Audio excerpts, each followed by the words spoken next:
All aboard! Ladies and gentlemen, boys and girls, sports fans, my ladies, I am B-Spike here. Now arrived at my train of thought. It's time to do a little bit of reflecting for me. And this is the 5-year anniversary of my first day at SiriusXM. It was special for me to actually make it to this kind of stage. And arriving through those doors in Washington, D.C., it was quite the experience for me. And through these 5 years, I've been able to produce a lot of things, from shows on FS1 to a bunch of games in a bunch of different leagues. The only league I really have not touched in terms of a game, I would say, is NASCAR. And I think I've pretty much touched everything else, like Grand Prix in Monaco and various other racing syndicates. Horse racing, I've done that. But this is about my favorite 15 games. My top 15 games I've done at SiriusXM. I was going to do 10. There were just too many to leave off the list, or I shouldn't talk about, or things like that. So I'm going to get into that as well. Before I do, there's a little bit of housekeeping, I guess you could say. The first game I did, that anniversary is actually Sunday. Jazz Cavaliers. It was March 2nd, 2020. And I did the Cleveland broadcast for this. This is back when Utah was legitimately a Western power. Donovan Mitchell was still playing for the Jazz, Rudy Gobert as well.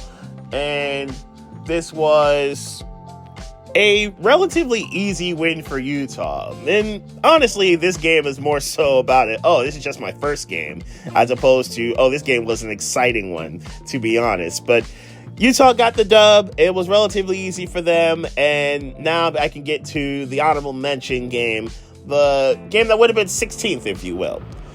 And PSG versus Man City. This is UEFA Champions League, and to be honest, I've gotten into soccer a whole lot more than I thought I would when it came to these last 5 years. I've done a bunch of soccer games in pretty much every soccer league you could think of, and there's been some really good, entertaining games amongst the soccer games.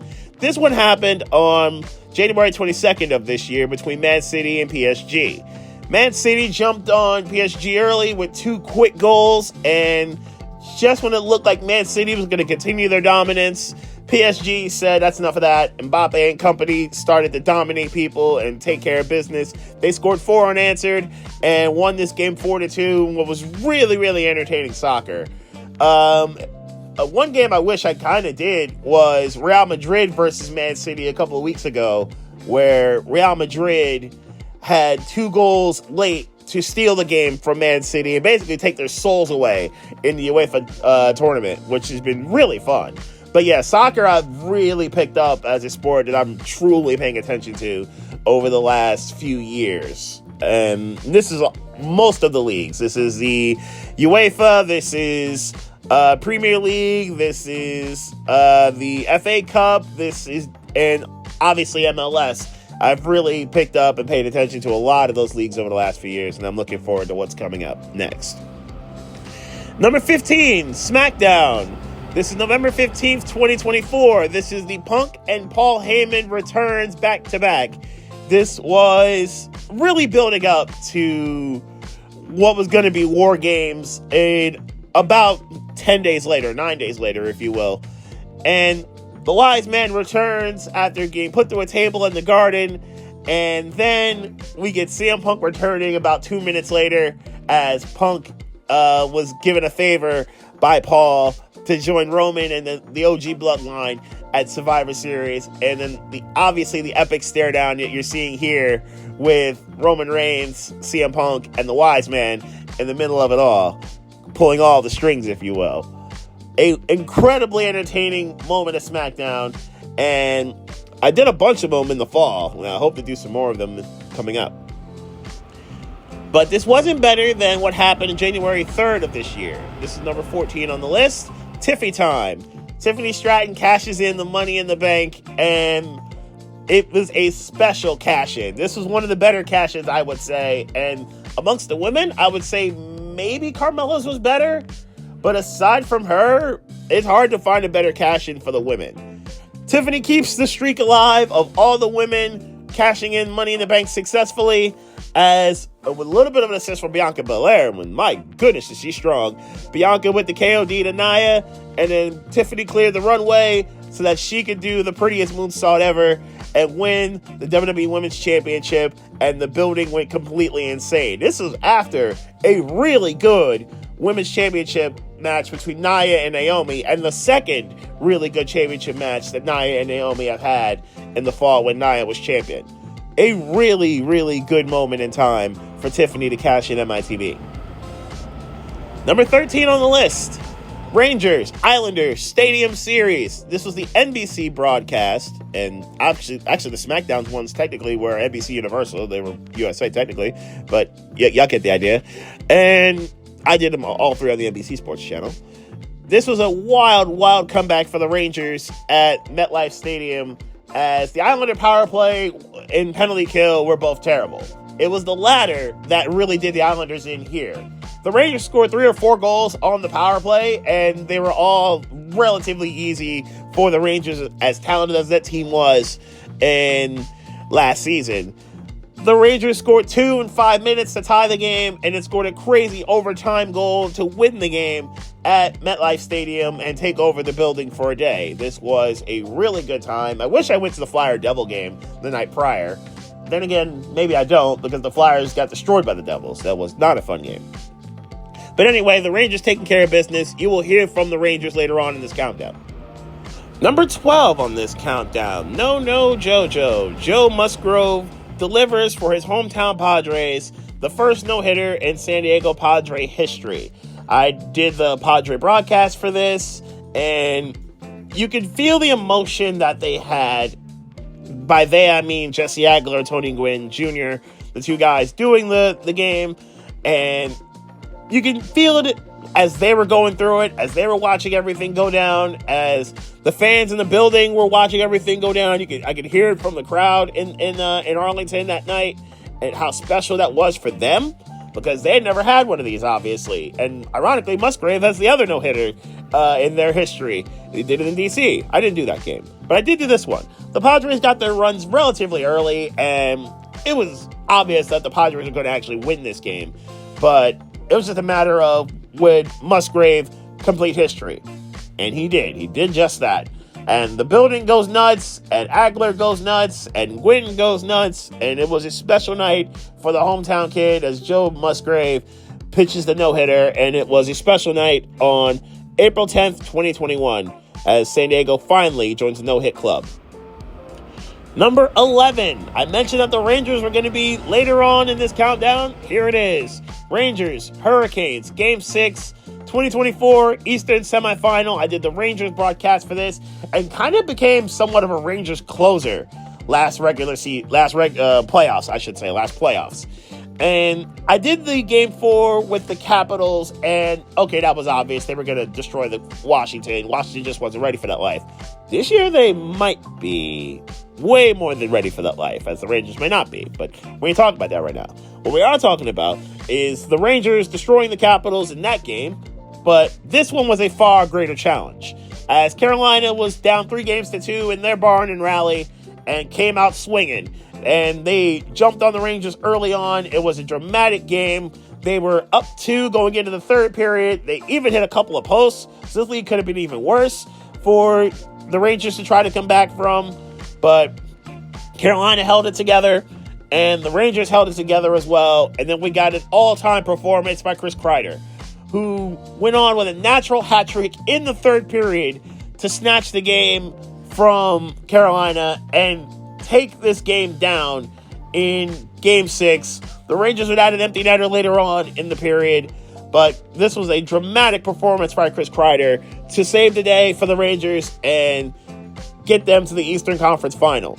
Now, I actually ironically ended up doing the final game of the Rangers season and closing that out as well. I did their broadcast for the eventual Stanley Cup champion Florida Panthers as they would beat the Rangers in Game 6 of that series, in what was a really good game, by the way. Florida beating the Rangers, going back to the finals for the second straight year.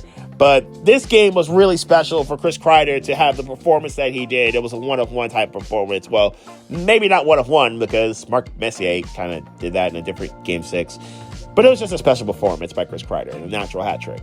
In a gotta-have-it game, Chris Kreider refused to not have it. Now we're into the top 10. WNBA Championship, Game 5. Lynx, Liberty. The end of a classic series, the end of a one-of-one season for the WNBA, and really, I truly hope that there is a WNBA team coming to Philadelphia. I know Cleveland's going to get one back. I really hope that Philly is the next one to get a team that is brand new. Toronto's getting one too. I really hope Philly gets one, especially in the new arena that's going to come in South Philly and by the end of the decade or 2031 at the latest. But this is about what happened in Brooklyn on that one night in 2024. This was an incredible series from start to finish. Buzzer beaters, close games, classic games, struggles throughout the entire series. And ultimately, it was the Liberty getting it done in overtime, and I'm so glad it got to OT because that's the ending this game deserved and this series deserves. Sabrina Ionesco and company struggled a little bit, but they were able to get it done and able to win the title, as neither team could shoot well from three. It was a very good defensive struggle. But the Liberty were able to get the job done and win their first WNBA championship in their history. It was a great time. It was a great game. ESPN did a great job in covering it. So much fun. Can't wait for the WNBA season to restart coming up in the spring. Let's get to number 9 on the list. Lightning, Stars, Game 6 in 2020. Stanley Cup Finals. Andre Vasilevsky, it was a masterclass on his part. We all knew the Lightning were the better team between them and Dallas. Dallas did an incredible job, to their credit, to get past teams that we all thought were superior to them in the Avalanche and in the Vegas Golden Knights to get to this point. But Tampa Bay was on a mission. They were not going to be denied this time. After being humiliated in 2019 by the Blue Jackets, they got their lick back against Columbus, and with interest. And again, it lasted 6 overtimes. That was kind of wild. But they got their lick back. And then we saw the Lightning move through, mow down teams like Boston, mow down the Islanders to get to the finals. And then the Game 6 masterclass that was Vasilevsky, who was not allowing anything past him on this night. 2-0 shutout on his case to win the Cup for the Lightning. Tampa Bay redeems themselves completely by winning the Stanley Cup in the bubble. They'd also do it again the following year. I could have done that clincher, but they ended up winning in 5 as opposed to 4. I did Game 4 of that series. Really good win by the Canadiens. You saw the preview of that for the preview of this. Tampa Bay got it done. Vasilevsky could not be stopped. Yankee fans, you might want to turn away for the next few minutes. The next 2 games are you, but not good you. Anyway, number 8. I did the Spanish broadcast for the Yankees. I've done a few of them over the last season. Ricky Ricardo's really good on the microphone, in English or in Spanish. Game 1 of the World Series on October 26, 2024. You already know where I'm going with this. Freddie Freeman was a menace, and this would be the first game of his villainry, or his villain arc, for Yankee fans, as he hit the walk-off slam. That's what this game was building towards. It was a pretty solid game up until then, to be honest, until the build-up of the slam. And we got here because of a great catch by Verdugo, as Ohtani gave him kind of a gift out, swinging on the first pitch. They did the right thing, I think, by not pitching to Mookie Betts. But when you have another All-Star and another former world champion behind him, you gotta kind of make your choices. They chose the lesser of 2 evils, which turned immediately into the greater of 2 evils. I can't believe that fastball was thrown over the plate, and Freeman didn't miss it. He knew it was gone. We knew it was gone. And I think the Yankees' chances of winning the World Series was gone with that one swing. 9 days earlier, this is number 7 on the list. October 17th, 2024, Yankees-Guardians Game 3. I did the Yankees feed for this too, also in Spanish. The Yankees were down 3-1 in the 8th inning, and then the Yankee bats came alive. You got a monster shot by Aaron Judge. It wasn't a moonshot. It was Oppo Taco type time. Judge hits one to tie the game. The next batter was Stanton, who hits one to take the lead. The Yankees get an insurance run in the 9th inning. So, okay, Yankees up by 2. They're going to put a chokehold in this series. And GG's. This is pretty much over. This is Cleveland where your season ends. You are outclassed by the Yankees. That's not what happened on this night. We had a bomb by Noel, and Noel hit one of those that you knew was gone the moment he hit it. And it was an absolute blast off Weaver. It was a changeup that changed up and out over the fence. Tie game. We're going to the 9th inning, and we're going to the 10th inning, I should say, tied 5-up. The Yankees did not score in the top half of the inning. Unfortunately for the Yankees, the Guardians did score in the bottom half. If I learned anything from Yankee fans about Clay Holmes, is that he is a gas can. And if you have a fire near said gas can, it is not great. And he gives up meatballs. He unfortunately gave up one here to Fry, and Fry didn't miss it. Fry hits a bomb, walk-off shot. You already can see what went down as the Guardians get the job done here, winning 7-5. Now, unfortunately for Cleveland, their happiness would end here as the Yankees won the next 2 games in their building. Juan Soto was an absolute menace. Giancarlo Stanton continued to be a menace in said last 2 games of the series. The Yankees would win the pennant. I didn't touch those games.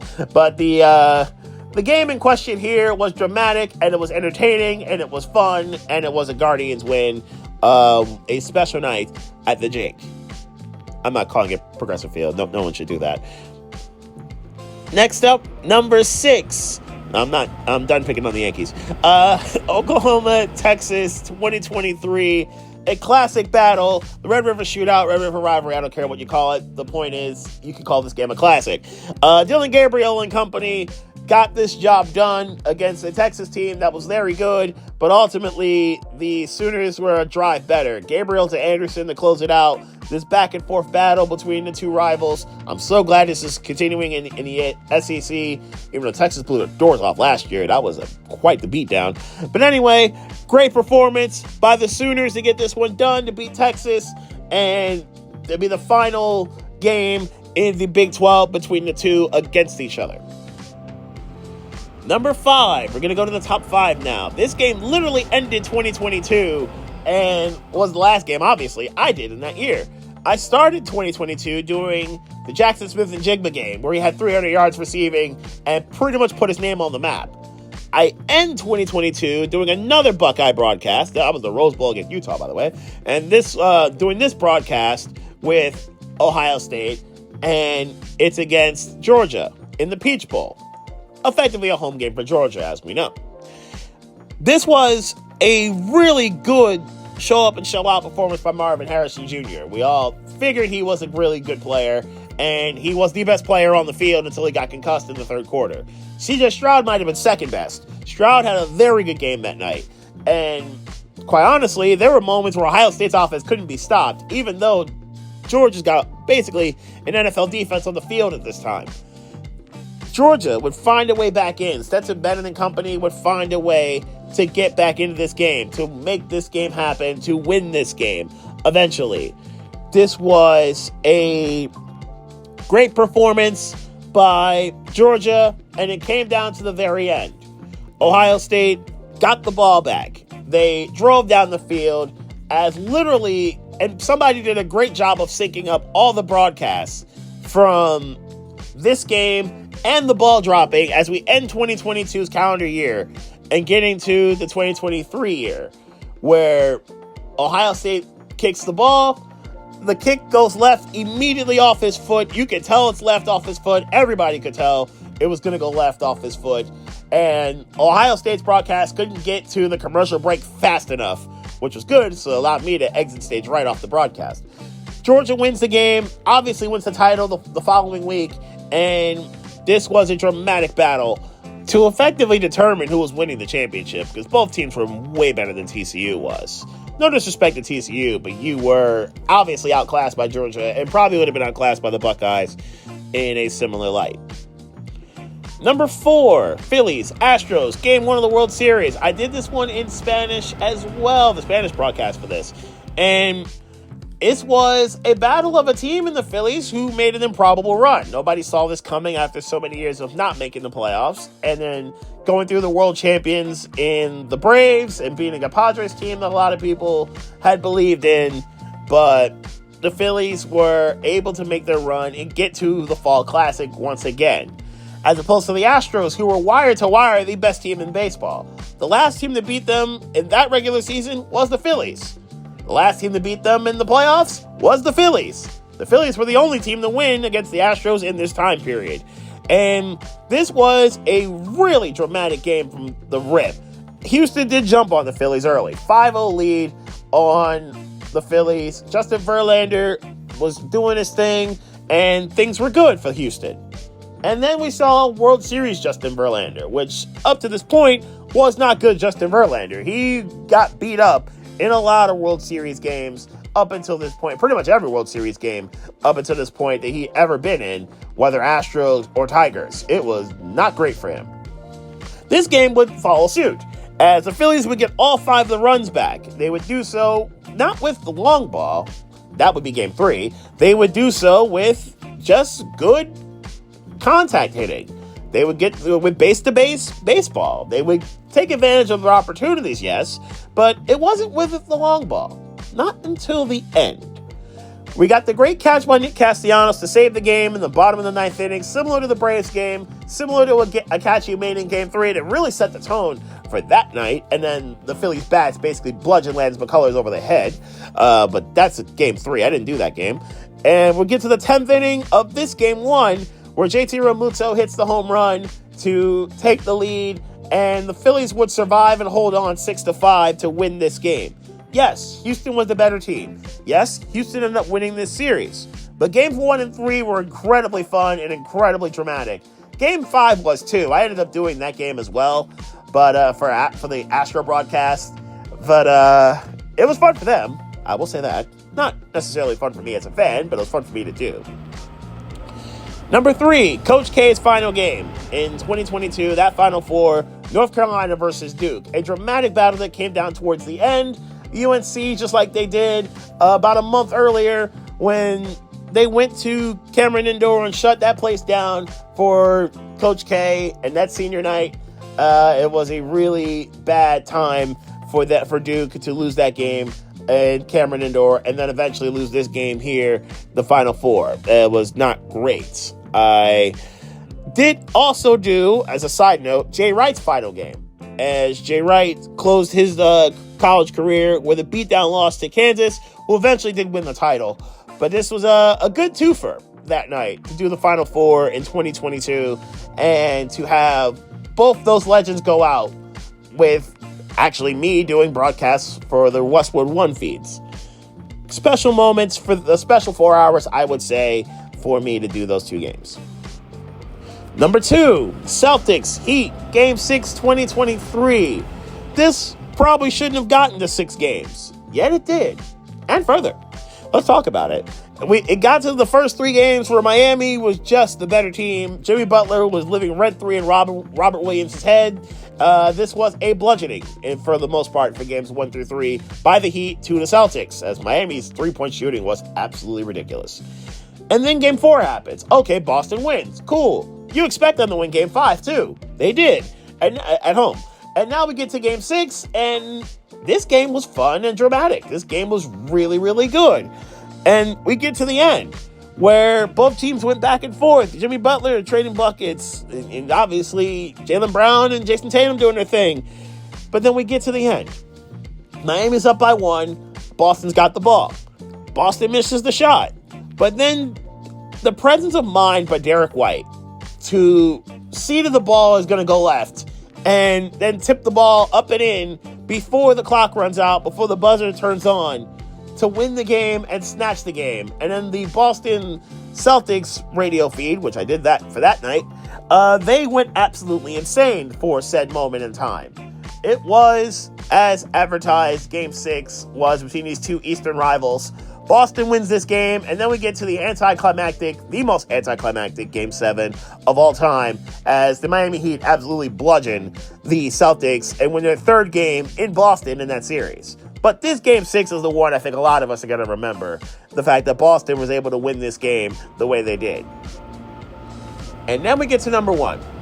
Phillies, Padres, Game 5. I did the ESPN national feed for this, and I remember this game, and I will probably remember this game for the rest of my life if I take nothing else away from this. I'll remember this Phillies-Padres game for the rest of my life. And I will remember it because I talked about it earlier in that day. I did a video saying, let's go to the World Series together, and talking about a little bit of my journey as a Phillies fan, if you will, where I went to games as early as 9 years old. I worked at games during the rebuild years, so I didn't get to hear the bank as lively as this turned out to be. And now I'm end up doing this game, and it looked like it was going to be a 3-hour party pretty much from rip. Rhys Hoskins continues to get popping, and he was a terror in this series against the Padres. Another bomb, and it's like, okay, we got this. We're going to handle this. Zach Wheeler's on the bump. We got this. We're going to be all right. And then the field gets a little soggy, gets a little rainy. The Padres get the lead somehow 3-2 as they go station to station and take advantage of the playing surfaces. Wild pitches by Alvarado were there as well. It was not a good 7th and 8th innings, if you will. It was not good. It was not good. Until we get to the bottom of the 8th, where this drama, this 9-act play continued. It had to have its crescendo, where you get JT with the base hit to start the inning, and then after him is Bryce. And we're all kind of nervous for what Bryce may do. Although Bryce has been really good in this series, we're all nervous because, like, okay, what's happening here? What's coming next? What's about to go down? And then with a 2-2 pitch, Harper hits an Oppo Taco. We're all cheering as the ball goes over the fence. And for perspective, I heard this before I saw it. I probably heard it maybe 30 to 35 seconds before I actually saw it. And I can notice it from the crowd that the ball went out as the commentators were doing it. And the ball goes out. By the time I see it, I'm in full-fledged cheering. I can't believe I'm seeing it. Got chills. I usually get chills when I talk about this game. And then we get to the 9th inning. The Padres try to make a rally. Ranger Suarez, who was a makeshift closer for this time period, shuts the door, slams it down. Castellanos catches it with a routine fly out, as opposed to the sliding catches he was making in the playoffs. The Phillies win the game. Suarez gets the save. We win the NL pennant, and I got chills. I'm getting chills as I talk about that. I usually get tears when I talk about that. This game, the Phillies winning the game, was special, and it's going to be hard to top this one. It really will be. No matter how many games I end up doing, no matter how long I end up doing this, it's going to be incredibly hard to top this game. I'm been very fortunate to do a bunch of these and to do a bunch of games in so many different sports. I think the only sport I haven't touched is NASCAR. I've done Race Hub, yes, but I have not done an actual NASCAR race. I think it's the only one left I have not touched. Done horse racing even and a bunch of other stuff, but yeah, NASCAR I think is the only one left standing. And if I'm fortunate enough to do that, we'll see how that goes. Now that should be really cool, but I've been fortunate to do a bunch, and I've been fortunate to cover a lot of ground, whether here at home or in DC. I've been very fortunate, and I can't wait to see what comes next. No matter what it is and where it is, I end up doing it. But what's coming up next for me in the short term is the NBA Power Rankings. I will be talking about them later today. They will drop later today. Who is in the 30? Who's in the top 2 tiers that are looking like title contenders? Who's in the bottom 2 tiers? Who's in the middle tier for that matter? Where do the Spurs fit after the Wemby injury? Where do the Sixers fit because they are too stubborn to let Embiid get the surgery? They actually said he's going to get injections earlier today. I'm going to talk about all of that and the other 28 teams in the NBA. Washington, you will more than likely be the first stop of my next train of thought.